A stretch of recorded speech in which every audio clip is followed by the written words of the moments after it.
सुनिए ना, ये टेबल कमरे में से हटा दीजिए।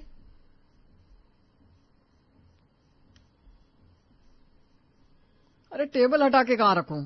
अरे कहीं भी रखिए, दिन में 10 बार मेरा पैर इसी से टकरा जाता है। अरे तो देख कर चला करो ना। अब क्या हवा में उड़कर चलूं? कमरे में कितना सामान है, खाली करो ना इसे, तब चलने की जगह बनेगी। अरे तो ये भी बता दो कहाँ रखूं इसे। मुझे नहीं पता है, लेकिन हटाओ यहां से। उफ़ो, ठीक है, सोचता हूँ कुछ देर तक टेबल को घूरने के बाद अमित ने टेबल उठाई और बालकनी में लाकर रख दी। अब ठीक है। ये क्या किया? अब बालकनी को बंद कर दिया। ये टेबल सब आते जाते देखेंगे। अरे यार, मैं ऑफिस जा रहा हूँ, तुम सोच लो तुम्हें क्या करना है इस टेबल का। ठीक है, जाओ। नेहा अपने कामों में लग जाती है। सेकंड फ्लोर पर रह रही उसकी देवरानी प्रीति अपने पति राजेश से कहती है, सुनिए ना, ये सोफा जरा खिसका दीजिए ना। तुम ये रोज रोज सोफा क्यों खिसकवाती हो? क्या हुआ? अरे क्या ही होगा, आज मेरे मायके के कुछ लोग आ रहे हैं, तो सोफा खिसका कर क्या दिखाना है उनको? दिखाना कुछ नहीं है, बस थोड़ी जगह हो जाएगी हॉल में। अच्छा तो एक काम करो, ये सोफा हटा ही दो, सबको जमीन पर चटाई बिछाकर बिठा लो। ऐसे मत बोलिए ना, ये सोफा मेरे पापा ने दिया है। वो तो मालूम नहीं था कि घर में इतनी जगह नहीं है, नहीं तो क्यों ही देते। अब तुम मेरे मुंह पर मेरी बेइज्जती कर रही हो। अरे आप बातें करना बंद कीजिए, चुपचाप से सोफा हटाइए यहाँ से। ठीक है, करता हूँ। राजेश सोफा खिसकाकर एक तरफ कर देता है और हॉल में थोड़ी जगह बन जाती है। अब देखो, ठीक है? ठीक है, अब सही लग रहा है। लेकिन अब दरवाजा तो ब्लॉक हो गया, लोग क्या सोफे पर चढ़कर निकलेंगे? अरे तो आप कुछ कीजिए ना, एक तो इतनी जगह कम है, क्या करें हम? ठीक है, तुम ही कुछ सोच लो, मैं अपनी मर्जी से कुछ भी करूंगा, तुम्हें पसंद थोड़ी ना आएगा। ठीक है, मत करो, मैं ही कर लूंगी। अपने अपने पतियों को ऑफिस भेजकर प्रीति और नेहा एक साथ बैठी हुई थी कि ये पैर की उंगली में क्या हुआ? क्या ही होगा, कमरे में है ना वो पुरानी टेबल, बस उसी में घुस गई उंगली। अरे रे रे, तो उस टेबल को हटा दो ना। हटा दिया, रख दिया बालकनी में। लेकिन तुमने ये सोफा यहाँ क्यों अड़ा के रखा है? अरे आज शाम को मेरे मायके के लोग आने वाले हैं, सोफे की वजह से बैठने की जगह नजर ही नहीं आती। हाँ, सोफा बड़ा है और हॉल छोटा। वही तो, अब किससे क्या ही बोले, जादू तो है नहीं जो जगह बड़ी कर ली जाए। मुझे भी समझ में नहीं आता क्या करें। ये बालकनी भी ना फालतू है, दिन भर तो हम काम में लगे रहते हैं, कौन सा हमें मौका मिलता है इसमें जाने का। हाँ यार, बात तो सही कर रही हो तुम।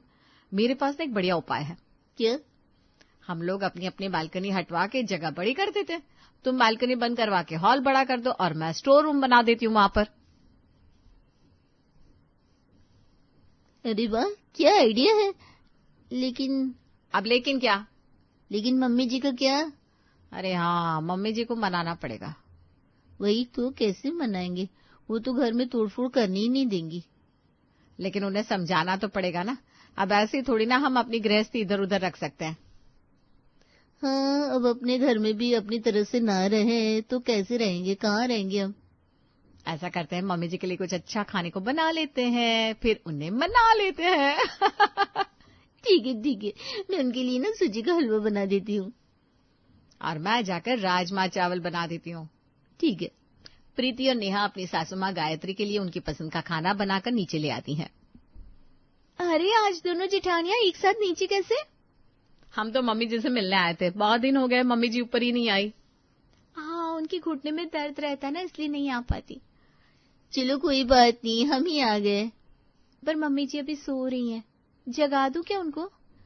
नहीं नहीं, सुने तो उन्हें, हम बाद में आ जाएंगे। अरे बाद में क्या, बाद में ये सब ठंडा हो जाएगा ना। देवरानी जी, तुम जाकर मम्मी जी को जगा दो, हम इंतजार कर लेते हैं। हाँ, ये भी ठीक है। तो फिर मैं मम्मी जी को बुलाती हूँ। शिखा अपनी सास गायत्री को बुलाने उनके कमरे में जाती है। मम्मी जी, जेठानी जी आपको बुला रही हैं। अब इनको क्या काम आ गया भाई? आपके लिए कुछ बनाकर लाई हैं। लगता है कुछ मांगना चाहती है। चल तू, मैं आ रही हूँ। थोड़ी देर बाद गायत्री बाहर आती है और अपनी दोनों बड़ी बहुओं के हाथ में बर्तन देखकर पूछती है, क्या बनाकर लाई हो भाई? कुछ नहीं मम्मी जी, बस आपकी पसंद का खाना है। अच्छा, लेकिन देखो अभी मेरा जमीन का बंटवारा करने का कोई मन नहीं है। अरे क्या मम्मी जी, आप भी मजाक कर रही हो, हम किसी जमीन के लिए थोड़ी ना आए। अच्छा, तो फिर रख दो, मैं खा लूंगी। मम्मी जी वो मुझे लग ही रहा था कोई ना कोई बात है। चलो चलो, अब जल्दी बता दो क्या बात है। मम्मी जी, हम दोनों अपनी अपनी बालकनी बंद करवाना चाहते हैं। हैं? क्यों? वो जगह की बहुत कमी है मम्मी जी, सामान बन नहीं पाता है।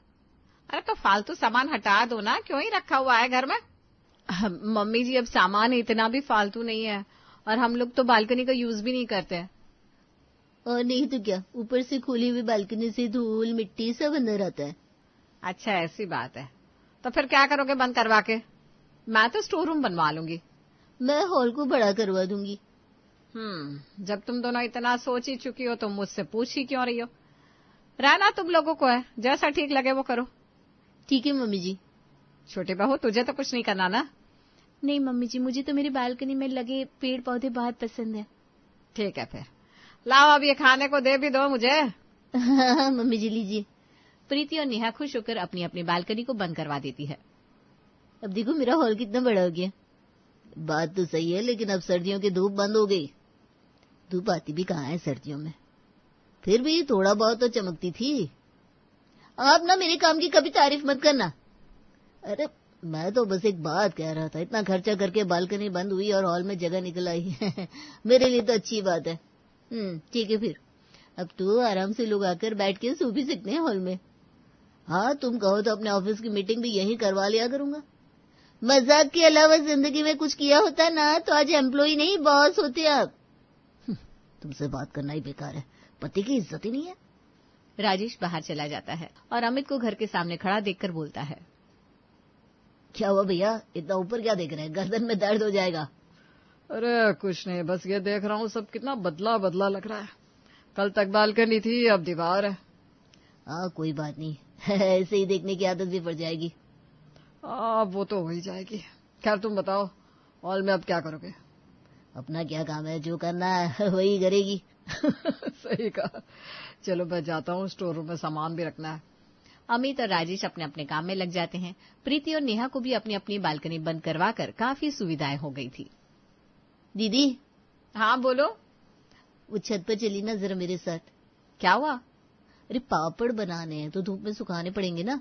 अरे हाँ हाँ चलो चलो। प्रीति और नेहा छत पर आकर पापड़ बनाने लगती हैं। धूप कितनी अच्छी लग रही है ना, तो नीचे इतनी ठंडक रहने लगी है जिसकी कोई सीमा ही नहीं है। तुझे भी ऐसा लगता है क्या? हाँ लगता तो है। अब जैसे जैसे ठंड बढ़ रही है मुझे तो बहुत ठंडा लगने लगा है घर। वही तो, लेकिन अब किसी से क्या ही कहे, ये करवाया भी तो हम ही ने था। इसकी जरूरत भी तो थी ना, लेकिन अब बाकी के काम रुक गए। मैं तो कपड़े छत पर डाल डाल कर थक गई। पहले ऊपर तक जाओ, कपड़े फैलाओ, फिर सूख जाए तो नीचे लेकर आओ। हाँ ये बात तो है। कल मुझे मसाले सुखाने थे तो छत पर बार बार देखने आना भी पड़ा। बालकनी में इतनी चिंता नहीं रहती थी। अब क्या कह रही हैं, ऐसे तो बहुत मुश्किल पड़ेगी। अरे मुश्किल क्यों होगी, अभी देवरानी जी की बालकनी है तो। अरे बालकनी का उनका तो पूरा आंगन ही मानकर चलो। हाँ जो भी है, अब हम एक ही घर में रह रहे हैं तो उसे यूज तो कर ही सकते हैं। बात तो सही है, लेकिन फिर सासू माँ कुछ बोली तो। अरे वो क्या ही कहेंगी, तू देखना मैं कैसे जाती हूँ। नेहा और प्रीति छत पर पापड़ बनाकर नीचे आ जाते हैं और नेहा अपने धुले हुए कपड़े लेकर शिखा की बालकनी में आ जाती है। अरे मम्मी जी आप यहीं बैठी हैं? अब धूप लेने मैं तो ऊपर जा नहीं सकती, तो यहीं बैठना पड़ेगा ना। हाँ सही कहा मम्मी जी। लेकिन तू ये बाल्टी भरकर कपड़े लेकर कहाँ जा रही है? कहीं नहीं मम्मी जी, जा तो रही थी छत पर, फिर सोचा यहाँ भी तो कितनी जगह है, यहीं डाल देती हूँ कपड़े। पर दीदी यहाँ तो मेरे कपड़े सूख रहे हैं। अरे देवरानी जी क्यों टेंशन ले रही हो, थोड़ी देर की बात है, शाम को उठा ले जाऊंगी ना। ठीक है। और क्या, अब इसी बहाने मम्मी जी के पास बैठ भी लूंगी। सारा आशीर्वाद तो आप ही लिए जा रही हैं। अरे मैं किसी एक को आशीर्वाद नहीं दे रही हूँ, सबके साथ है मेरा आशीर्वाद। तो क्या हुआ मम्मी जी, हम भी तो आपकी बहू हैं ना, बड़ी बहू को तो थोड़ा ज्यादा आशीर्वाद मिलना ही चाहिए। हाँ भाई हाँ, अब तू चुपचाप धूप लेने दे मुझे, इतनी बातें करके मेरा सिर दर्द हो जाता है। अच्छा ठीक है मम्मी जी।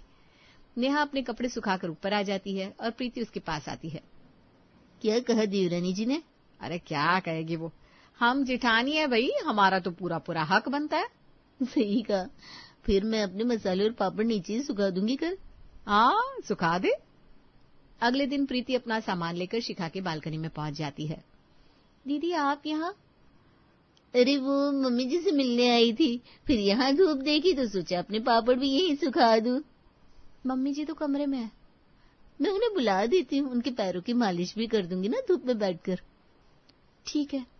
प्रीति अपनी सास को बुलाने उनके कमरे में जाती है। मम्मी जी। क्या हुआ प्रीति, आज तुम नीचे? हाँ मम्मी जी, वो मेरे मायके से ना तेल आया है, लाइए आपके पैरों की मालिश कर देती हूँ। अरे लेकिन अभी तो मुझे दर्द नहीं हो रहा है कोई। तो क्या हुआ मम्मी जी, अब तेल लगाओ फिर कभी दर्द होगा ही नहीं। हाँ ठीक है, चल यहीं कर दे मालिश। अरे नहीं नहीं मम्मी जी, यहाँ नहीं, अब चलो ना बालकनी में करती हूँ, धूप में बैठकर। यहाँ कितनी ठंड हो रही है ना। भाई मुझे तो ठंड नहीं लग रही। लेकिन मम्मी जी वो मेरे मसाले रखे हुए ना वहाँ, वो भी देखती रहूंगी साथ में। अच्छा ठीक है चल। प्रीति गायत्री के साथ बालकनी में आकर बैठ जाती है और काफी देर तक धूप में आराम करती है। थोड़ी देर में नेहा भी सारे काम निपटाकर नीचे आती है। आपको कुछ चाहिए क्या जेठानी जी? अरे ना भाई ना, मुझे तो कुछ नहीं चाहिए, मैं तो छत पर जा रही थी, फिर सोचा सब नीचे है तो भाई मैं भी नीचे आ गई। अब सब लोग बालकनी में आ गए तो फिर मैं कमरे में जाती हूँ। नहीं नहीं मम्मी जी, आप बैठिए ना। बेटा तुम लोग आराम कर लो, अब तुम्हारे यहाँ तो धूप आती नहीं होगी। ऐसी बात नहीं है मम्मी जी, वो तो हमें जगह की जरूरत थी। हाँ भाई तुम अब आराम से बैठो तीनों एक ही आंगन में। गायत्री उठकर अंदर चली जाती है, तभी राजेश उससे कहता है, क्या हो गया मम्मी, धूप निकली हुई है फिर भी हीटर चलाकर लेटी हो? क्या करूं बेटा, अब बालकनी तो हाउसफुल है, वहां जगह कहाँ बची है। मैंने तो कहा भी था कि बंद करवाने का कोई फायदा नहीं है, लेकिन मेरी सुनता कौन है? वो तो बेटा मुझे भी पता है कि तेरे कोई नहीं सुनता, लेकिन अमित ने नहीं समझाया था क्या बड़ी बहू को? भैया तो भाभी की आंखों से इतना डरते हैं, वो क्या समझाएंगे? सब सुन रहा हूँ मैं। अरे भैया आप कब आए? तभी आया जब तू आंखों से तीर मार रहा था।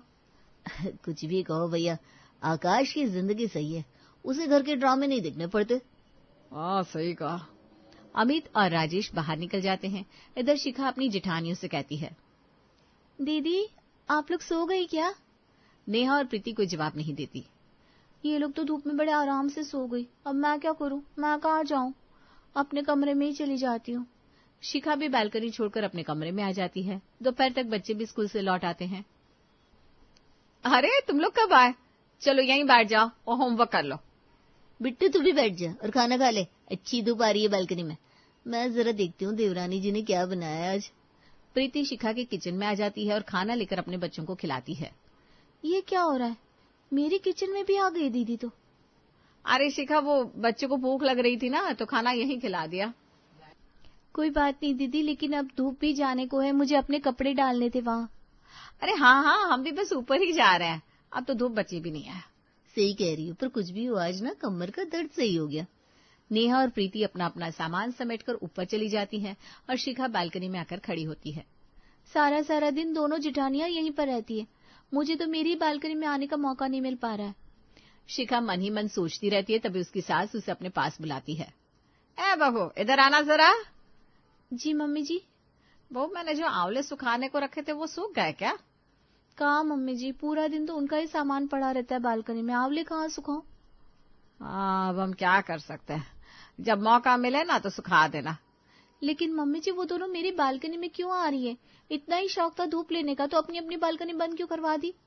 अब मैं क्या ही कहूँ, उनको रोक भी तो नहीं सकते। ठीक है। अगले दिन भी दोपहर होते ही नेहा और प्रीति शिखा की बालकनी में आकर लेट जाती हैं। दीदी जरा उठिए। क्या हुआ? वो जगह नहीं है यहाँ। अरे कितनी तो जगह है, हम तो आराम से सो गए। आप तो सो गए, लेकिन मैं नहीं सो पाऊंगी ना, आप जरा सा साइड हो जाइए, मैं ये खाली गमले हटा दूं यहाँ से। लेकिन गमले हटाकर रखोगी कहाँ? स्टोर रूम में। पर तुम्हारा स्टोर रूम कहाँ है? किसने कहा जेठानी जी, नेहा दीदी ने जो स्टोर रूम बनवाया उसमें मेरा हक नहीं है क्या? हाँ, बात तो सही है ना दीदी? हाँ हाँ सही तो है। तो तुम रखाओ और क्या। गमले ही नहीं और भी सामान है जो जगह घेरता है, मैं वो भी ऊपर पहुंचा दूंगी। हाँ हाँ भेज दो, दीदी के स्टोर में बहुत जगह है। लेकिन दीदी तो कुछ नहीं बोल रही है। अब हाँ पहुंचा दो। शिखा अपना काफी सारा सामान नेहा के स्टोर रूम में रखवा देती है। क्या था ये, दीदी का स्टोर रूम बड़ा है, क्या जरूरत थी इतना कहने की? अरे तो क्या हुआ दीदी, आप भी तो उसकी बालकनी यूज कर रही हो ना। हाँ ठीक है, अब ज्यादा मत बोल। अगले दिन शिखा अपने घर आए मेहमानों को ऊपर भेजने लगती है। प्रीति दीदी, ओ प्रीति दीदी। क्या हुआ, क्यों हल्ला मचा रही हो? वो आपके हॉल में बहुत जगह है ना, तो मेरे कुछ मेहमान आ रहे हैं, उन्हें बिठाकर थोड़ा नाश्ता करवाइएगा, तब तक मैं आती हूँ। शिखा की बात सुनकर नेहा तीसरी मंजिल से ही चिल्लाती है, हाँ हाँ भेज दो, प्रीति के हॉल में तो एक पार्टी हो जाती है, बहुत जगह है यहाँ। नेहा की बात सुनकर प्रीति उसे तिरछी नजरों से देखने लगती है। अब ठीक है ना मम्मी जी? बिल्कुल ठीक है, ये तो वही बात कर रही थी, अपना पैसा बचाओ दूसरों का खर्च करवाओ। अब तूने भी कुछ फायदा उठा दिया उनका भी। अगर आप ये आइडिया नहीं देती तो मैं तो बस अपनी बालकनी को भरा देखकर दुखी ही होती रहती। मेरे लिए तो सभी बहुएं एक जैसी हैं, मैं किसी को दुखी नहीं देख सकती। जा अपने मेहमानों का ध्यान रख। गायत्री वापस बालकनी में आकर बैठ जाती है। क्या कह रही थी दीदी? अब बहुत जगह है, हॉल में पार्टी हो जाएगी। हाँ तो मेरे स्टोर रूम से तो ज्यादा ही जगह है। ठीक है दीदी, अब बालकनी की धूप का कुछ तो दाम चुकाना ही पड़ेगा। सही कहा। नेहा और प्रीति शिखा के मेहमानों की खातिरदारी में लग जाते हैं और शिखा को भी अब बराबरी लगने लगी थी। सोनिया शहर की पढ़ी लिखी लड़की थी, जिसकी शादी शहर में ही विनोद नाम के लड़के से हो जाती है। जब सोनिया शादी करके अपने ससुराल आ जाती है और आज उसकी पहली रसोई की रस्म थी, वो अपनी सास के साथ रसोई में जाती है और उसकी सास सुनैना उससे कहती है, बहू अब सब लोगों के लिए कुछ बढ़िया सा खाना बना दे, जिसे खाकर सारे घर वाले बहुत ज्यादा खुश हो जाएं और उसके बाद सब लोग मेरी नई नवेली बहू की बहुत ज्यादा तारीफ करें। ठीक है माँ जी, आप बिल्कुल भी फिक्र मत करिए, मैं आपको कोई भी शिकायत का मौका ही नहीं दूंगी। सोनिया ये बोलकर जैसे ही रसोई के चारों तरफ नजर घुमाकर देखती है तो वो हैरान रह जाती है, क्योंकि सुनैना की रसोई बहुत ही पुराने जमाने की थी। वहाँ पर पुराने बर्तन रखे हुए थे, मसाले पीसने के लिए सिलबट्टा रखा था और खाना बनाने के लिए मिट्टी का चूल्हा था। ये सब कुछ देखकर सोनिया के तो जैसे पैरों तले जमीन ही खिसक जाती है और वो कहती है, ये सब क्या है? यहाँ पर तो सब कुछ पुराने जमाने का सामान रखा है और मुझे तो ये सब इस्तेमाल करना नहीं आता। मुझे तो ऐसा लगा था मेरी शादी शहर में हुई है तो यहाँ पर सारा शहरी सामान होगा। अरे बहू, रसोई घर तो वही होता है जहाँ पर ये सारा पुश्तैनी और पुराने जमाने का सामान रखा हो। हमारे घर में तो आज भी तांबे के बर्तन इस्तेमाल किए जाते हैं, क्योंकि वो शरीर के लिए बहुत फायदेमंद होते हैं। दोनों इस तरह बातें कर रहे थे कि तभी वहाँ पर सोनिया की ननद निधि आती है और सोनिया कहती है, माँ जी लेकिन मुझे तो ये सब सामान इस्तेमाल करना ही नहीं आता, फिर मैं खाना कैसे बना पाऊंगी? लगता है माँ अब तो भाभी हमारी रसोई को विदेशी रसोई बनाकर ही छोड़ेंगी। भाभी को भी ये सब कुछ इस्तेमाल करना नहीं आता, वो तो खाना बनाना तो दूर लेकिन चूल्हा भी नहीं जला पाएंगी। अब हम क्या करेंगे? अब और क्या हो सकता है, मुझे खुद ही से मसाला पीस कर देना पड़ेगा, चूल्हा जला कर देना पड़ेगा, तभी जाके मेरी बहू खाना बना पाएगी। सच में मैंने सोचा था कि बहू के हाथों का खाना खाने को मिलेगा। अब सुनैना खुद ही अपनी बहू को मसाला पीस कर देती है और चूल्हा जला कर देती है, तब जाकर सोनिया उनके लिए खाना बना पाती है। अगले दिन सुनैना अपनी बहू सोनिया के पास जाकर कहती है, बहू कल तेरी पहली रसोई की रस्म तो हमने किसी तरह करवा दी, क्योंकि घर में रिश्तेदार आए हुए थे, लेकिन अब उसके बाद और कुछ नहीं चलेगा। आज तुझे ही सब लोगों के लिए खाना बनाना होगा और वो भी हमारे घर की देसी रसोई में। और अब ये कैसे करोगी तू सोच ले,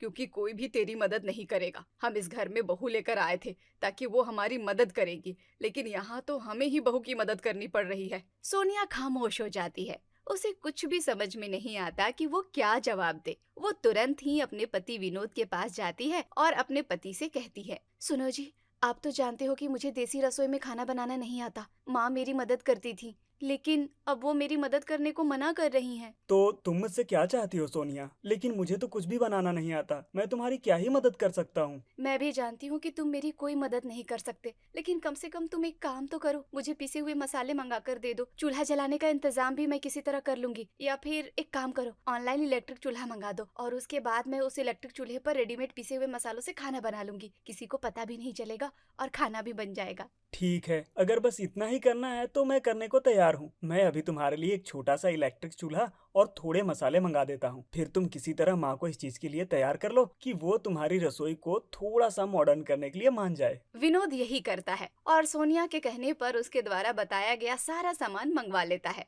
ऐसे ही कुछ दिन गुजरते हैं और सुनैना रसोई में नहीं आती। उसे बिल्कुल भी नहीं पता चलता है कि जहाँ उसके घर में पहले खड़े मसाले को पीसकर खाना बनाया जाता था, वहाँ पर अब रेडीमेड मसाले आ रहे थे, और जहाँ चूल्हे पर खाना बनता था वहाँ पर अब इलेक्ट्रिक चूल्हे ने उसकी जगह ले ली थी। ऐसे ही कुछ दिन बीतते हैं और एक दिन सुनैना सोनिया से कहती है, सुन बहू, मैंने पिछले महीने बहुत सारा आटा मंगवाया था, लेकिन अब वो लगता है खत्म होने वाला होगा, और वैसे भी अब तो तू भी आ गई है तो आटा तो बच ही नहीं सकता। कितना आटा पड़ा है? माँ जी, मैं आपको यही बोलने वाली थी कि आटा खत्म हो गया है, आप चक्की से आटा मंगवा लीजिए। तू पागल हो गई है क्या? तेरा दिमाग खराब है? अब क्या हम लोग चक्की से आटा मंगवाएंगे? अरे हमारे घर में चक्की से गेहूं आते हैं और फिर उसे हाथ से पीसा जाता है। मैंने स्टोर रूम में गेहूं पीसने के लिए चक्की रखी हुई है, तो उसे निकाल कर साफ कर ले और फिर विनोद को बोलकर गेहूं मंगवा ले। सोनिया ये बात सुनकर हैरान हो जाती है। उसने कभी नहीं सोचा था कि उसके ससुराल वाले इतने ज्यादा पुराने सोच के थे कि वो आटा भी खुद अपने हाथों से पीसा करते थे। अब सोनिया फिर से तमतमाती हुई विनोद के पास जाती है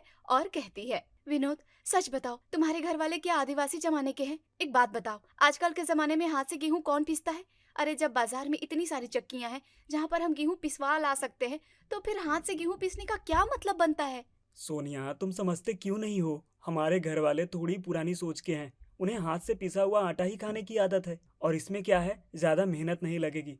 तुम प्लीज कर दो। नहीं, ऐसा कुछ नहीं करने वाली हूँ मैं। तुम मुझे बाजार से एक आटा पीसने की मशीन मंगवा दो, मैं उसे रसोई में रख दूंगी, और मैं हाथ से तो बिल्कुल भी ये काम नहीं करने वाली हूँ। अब विनोद अपनी बीवी की जिद पूरी करने के लिए बाजार से आटा पीसने की मशीन मंगवा देता है। सोनिया ने जिद करके पाउडर वाले मसाले मंगवा लिए थे, आटा पीसने के लिए चक्की थी और खाना बनाने के लिए इलेक्ट्रिक चूल्हा था, जिससे वो सारा काम बड़ी आसानी से कर लिया करती थी। लेकिन ऐसे ही एक दिन जब सभी घर वाले साथ में बैठकर खाना खा रहे होते हैं, तो निधि अपनी माँ के कान भरने के बारे में सोचकर कहती है, माँ, तुम्हें ऐसा नहीं लगता कि जब से भाभी खाना बना रही है, खाने में तो स्वाद ही नहीं आ रहा है? देखो, इस दाल के अंदर तो मसाला महसूस ही नहीं हो रहा, और ये छोले की सब्जी, ऐसा लग रहा है जैसे रंग डालकर इसे लाल किया गया है। हाँ, ये बात तो बिल्कुल ठीक बोली तूने निधि। खाने के अंदर वो स्वाद नहीं आ रहा जो आना चाहिए। अपनी ननद और ससुर की बात सुनकर अब सोनिया को बहुत बुरा लगता है, लेकिन फिर भी वो अपने आप को संभालती है और बड़े प्यार से बोलती है, आप बताइए कि खाने में आपको क्या बुरा लग रहा है, मैं ठीक कर दूंगी।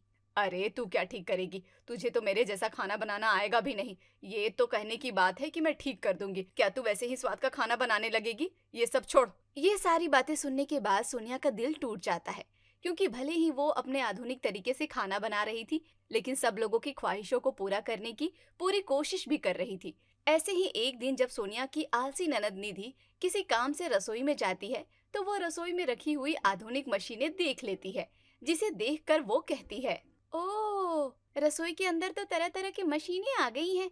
तभी मैं बोलूं कि खाने के अंदर स्वाद क्यों नहीं आ रहा है। तुम ऐसा क्यों कह रही हो? मैं तो अपनी तरफ से पूरी कोशिश कर रही हूँ ना कि मैं माँ जी जैसा अच्छा खाना बनाऊं। अब मुझे उनकी तरह देसी सामान इस्तेमाल करना नहीं आता, तो इसमें मेरी क्या गलती है? तुम ही बताओ। रहने दीजिए भाभी, आपके अंदर तो आलस कूट कूट कर भरा हुआ है, इसलिए तो आप कोई काम करके राजी नहीं है, और माँ को भी कितना सारा एडजस्ट करना पड़ रहा है। आपकी जगह इससे अच्छा तो गांव की कोई लड़की से शादी मेरे भैया की करवा देते, तो मेरी माँ इतनी परेशान नहीं होती। निधि ये बोलकर मुंह बनाकर रसोई से चली जाती है। ये सब कुछ सुनने के बाद अब सोनिया को बहुत गुस्सा आता है, और वो अपने आप से कहती है, बहुत हो गया, मैं इस निधि की बच्ची की सारी बकवास सुन रही हूँ तो ये मेरे सर पर चढ़े जा रही है। कोई बात नहीं, इसको देसी रसोई पसंद है ना। अब मैं इसको ऐसा सबक सिखाऊंगी कि ये याद रखेगी कि जो देसी रसोई की ये तारीफ करती है, वो देसी रसोई अब इसे ही संभालनी पड़ेगी। फिर जाकर इसको अकल आएगी कि देसी रसोई को संभालना कितना ज्यादा मुश्किल होता है। सोनिया ने सोच लिया था कि किसी भी तरह वो निधि को सबक सिखाकर ही रहेगी। एक दिन जब निधि अपने कमरे में सो रही होती है, तो सोनिया उसके कमरे में जाकर उससे कहती है, दीदी, क्या आप मेरी मदद करने के लिए मेरे साथ थोड़ी देर रसोई में चलेंगी? कैसी बात कर रही हैं भाभी आप? रोज तो खाना आप बनाती हैं और कभी आपने मदद नहीं मांगी, फिर आज आप मुझसे मदद क्यों मांग रही हैं? दीदी, वो क्या है ना, माँ जी को बाहर के पैकेट के मसाले अच्छे नहीं लगते, तो फिर मैंने ये सोचा कि मैं खुद ही अपने हाथों से उनके लिए मसाला पीस दिया करूंगी। पर क्या है ना, मुझे मसाला पीसना नहीं आता सिलबट्टे पर, तो क्या आप मेरे साथ चलकर मुझे सिलबट्टे पर मसाला पीसना सिखा देंगी? निधि हैरान हो जाती है और उसे कुछ भी समझ में नहीं आता कि ये क्या करे। उसके बाद वो अपना आलस छोड़कर अपनी भाभी के साथ मसाला पीसने के लिए रसोई में चली जाती है। 5 मिनट मसाला पीसने के बाद निधि की हालत बुरी हो जाती है और वो अपने मन में कहती है, हे भगवान, मैं तो बहुत ज्यादा थक गई हूँ। कितनी मेहनत लगती है हाथों से इस मसाले को पीसने में। ऐसा लग रहा है जैसे जेल के अंदर चक्की पीस रही हूँ। अरे दीदी, अच्छे से पीसिए ना, और थोड़ा ढंग से, मुझे दिखाकर जोर लगाकर पीसिए। ऐसे तो मुझे कुछ समझ में नहीं आ रहा है। हाँ हाँ भाभी, पीस रही हूँ, थोड़ी देर रुक जाइए। अब निधि खुद ही सारे मसाले पीस देती है। ऐसे ही अब अगले दिन सोनिया कपड़ों का ढेर छत पर रख देती है और उसके बाद अपनी कमर पर हाथ रखते हुए कहती है, मेरी ननद बड़ी बातें कहती थी ना कि मेरे धुले हुए कपड़े गंदे रह जाते हैं। आज देखती हूँ कि असली में कपड़े धोए कैसे जाते हैं। अब सोनिया फिर से अपनी ननद के पास जाती है और उसे जाकर कहती है, दीदी वो बहुत सारे कपड़े हैं और मैंने कपड़े धोने के बारे में सोचा, लेकिन मुझे कपड़े धोने नहीं आ रहे। आप मेरे साथ चलकर मेरी मदद करवा दीजिए ना प्लीज। ओफो भाभी, आप देख रही हो ना मैं फोन चला रही हूँ, फिर मुझे क्यों परेशान कर रही हो? और कपड़े धोने में क्या बड़ी बात है, जैसे धुलते हैं वैसे ही तो धोने हैं। और हमारे घर में तो कपड़े वॉशिंग मशीन में धुल रहे हैं ना, और वो तो चलानी आती है आपको, फिर आपको मेरी क्या जरूरत है? अरे नहीं नहीं दीदी, वो माँ जी को बिल्कुल भी पसंद नहीं है कि कपड़े मशीन में धुले, और आपको भी तो नहीं पसंद क्योंकि कपड़ों में दाग रह जाता है। आप ही तो कुछ दिनों पहले माँ जी से मेरी शिकायत कर रही थी कि मुझे कपड़ा धोना नहीं आता, तो मैंने थापी और पानी सब छत पर तैयार कर दिया है। आप मेरे साथ चलिए और मुझे लकड़ी की थापी से पीट पीट कर कपड़ा धोना सिखा दीजिए। हे भगवान, मैंने कितनी बड़ी गलती कर दी भाभी के कामों में नुक्स निकाल कर।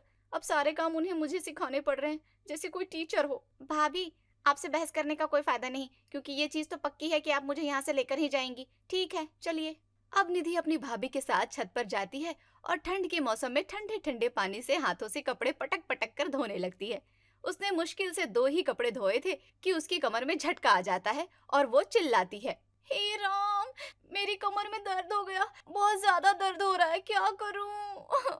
अभी आपने बस 2 कपड़े धोए हैं और आपकी कमर में दर्द हो गया? ऐसा कैसे चलेगा, आपको थोड़ा ध्यान रखना चाहिए।